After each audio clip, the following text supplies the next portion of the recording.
Haleluya, Shalom, selamat siang jemaat Tuhan yang Tuhan Yesus kasihi. Hari ini saya mendapatkan berkat yang luar biasa dari pembacaan Alkitab di buku Kisah Para Rasul pasal yang ke-12. Tapi untuk video ini saya akan membacakannya mulai dari ayat yang pertama sampai ayat yang ke-7, dan kita akan belajar dari 7 ayat ini ada begitu banyak berkat Tuhan yang dapat kita peroleh ya. Nah, mari kita mulai membacanya. Kisah Para Rasul 12 ayat yang pertama sampai ayat yang ke-7. Kira-kira pada waktu itu Raja Herodes mulai bertindak dengan keras terhadap beberapa orang dari jemaat. Ia menyuruh membunuh Yakobus, saudara Yohanes, dengan pedang. Ketika ia melihat bahwa hal itu menyenangkan hati orang Yahudi, ia melanjutkan perbuatannya itu dan menyuruh menahan Petrus. Waktu itu hari raya roti tidak beragi. Setelah Petrus ditangkap, Herodes menyuruh memenjarakannya di bawah penjagaan 4 regu, masing-masing terdiri dari 4 prajurit. Maksudnya ialah supaya sehabis Paskah ia menghadapkannya ke depan orang banyak. Demikianlah Petrus ditahan di dalam penjara. Tetapi jemaat dengan tekun mendoakannya kepada Allah. Pada malam sebelum Herodes hendak menghadapkannya kepada orang banyak, Petrus tidur di antara 2 orang prajurit, terbelenggu dengan 2 rantai. Selain itu, prajurit-prajurit pengawal sedang berkawal di muka pintu. Tiba-tiba berdirilah seorang malaikat Tuhan dekat Petrus, dan cahaya bersinar dalam ruang itu. Malaikat itu menepuk Petrus untuk membangunkannya, katanya, "Bangunlah segera." Maka gugurlah rantai itu dari tangan Petrus. Nah, kira-kira ada berkat apa aja yang bisa kita peroleh dari pembacaan firman Tuhan ini? Saya yakin ketika kita berdoa kepada Tuhan, maka Tuhan akan memberikan kepada kita masing-masing berkat-berkatnya yang luar biasa. Bahkan di satu ayat pasti ada begitu banyak berkat yang dapat menguatkan kita ya, memperkaya hidup kita sehingga kita semakin bertumbuh iman kita di dalam Tuhan. Nah, kalau berkat yang saya peroleh, yang saya pelajari dari ayat 1 sampai 7 dari Kisah Para Rasul 12 ini, ada beberapa bagian yang saya garis bawahin. Yang pertama, ketika Petrus di dalam penjara. Apa yang terjadi ketika Petrus di dalam penjara? Pertama, jemaat dengan tekun mendoakannya kepada Allah.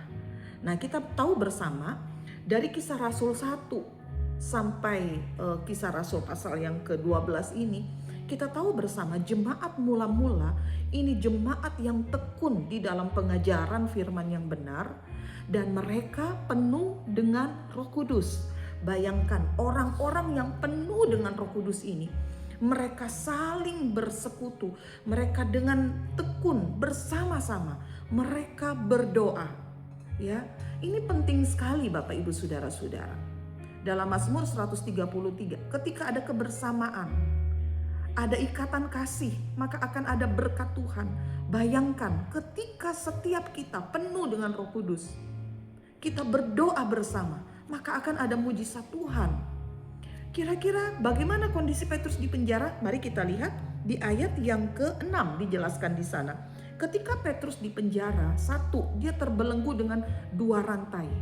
Tidak hanya terbelenggu dengan 2 rantai, dia tidur di antara 2 orang prajurit. Jadi sudah dirantai tangan dan kakinya, di kiri kanannya itu ada 2 orang prajurit. Lalu di muka pintu penjara ada lagi prajurit-prajurit pengawal yang berjaga-jaga. Tetapi ada seorang malaikat Tuhan yang tiba-tiba hadir, dan firman Tuhan katakan cahaya bersinar di dalam ruangan itu. Oleh kuasa Tuhan, para pengawal itu gak bangun, prajurit-prajurit itu tidak menyadari.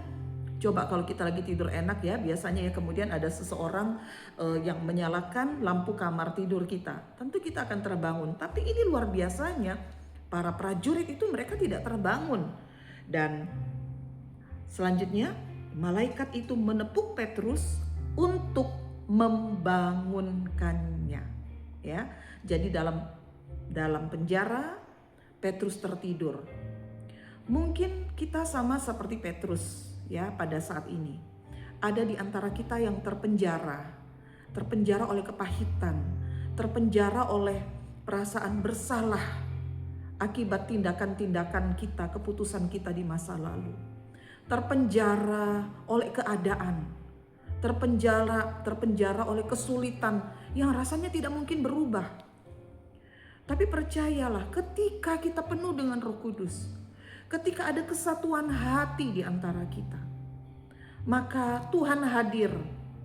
Dan satu yang Tuhan ingin kita lakukan adalah kita harus bangun. Kita harus menyadari bahwa ternyata Tuhan itu membela kita, ternyata Dia tidak meninggalkan kita. Malaikat Tuhan ini dia menepuk Petrus untuk membangunkannya. Kiranya kita semua disadarkan bahwa dalam keadaan apapun kita nggak sendiri. Kita harus melihat keadaan kita. Ada banyak orang yang sudah pasrah dengan keadaannya. Ya sudahlah, keadaan ini seperti ini, nggak bisa berubah lagi, mau gimana lagi. Ingat, kita ini berbeda dengan orang dunia. Kita ini dipilih oleh Tuhan. Kita ini umatnya yang dikasihinya. Tuhan tidak bekerja hanya setengah-setengah. Tuhan tidak membiarkan begitu saja. Tapi Tuhan mau menolong kita. Kepada Petrus, malaikat itu berkata, bangunlah segera. Bangunlah segera. Kepada kita, Tuhan juga berkata, bangunlah segera. Maka gugurlah rantai itu dari tangan Petrus. Setiap ikatan yang mengikat kita, yang membuat kita gak berdaya, yang membuat kita gak bebas bergerak, membuat kita gak bebas melayani Tuhan, membuat kita tidak bebas memuji Tuhan. Ketika Allah hadir, maka semuanya itu akan gugur. Kiranya Tuhan menolong kita, memberkati kita semua.